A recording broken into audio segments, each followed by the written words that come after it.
கரூர் துயரம் தொடர்பாக விசாரணை நடத்த ஐஜி அஸ்ரா கார்க் தலைமையில் சிறப்பு புலனாய்வு குழு அமைக்கப்பட்டிருந்தது. இந்நிலையில் பாதிக்கப்பட்டவர்களிடம் அவர்கள் விசாரணையை மேற்கொள்ள இருக்கிறனர்.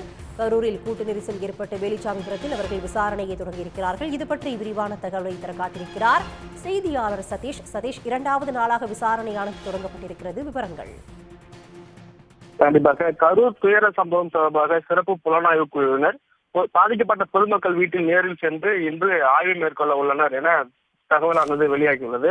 குறிப்பாக கரூர் மாவட்டத்தில் தமிழக வெற்றி கழகத்தின் தலைவர் விஜய் பரப்புரையின் போது 41 பேர் உயிரிழந்த சம்பவம் தொடர்பாக நீதிமன்ற உத்தரவின் பேரில் அமைக்கப்பட்ட ஐஜி அஸ்ரா கார்க் தலைமையிலான எஸ்பிக்கள் சியமலா தேவி மற்றும் விமலா உள்ளிட்டோர் அடங்கிய சிறப்பு புலனாய்வு குழுவினர் நேற்று சம்பவம் நடந்த வேலுச்சாமிபுரத்தில் நேரில் சென்று ஆய்வு மேற்கொண்டனர்.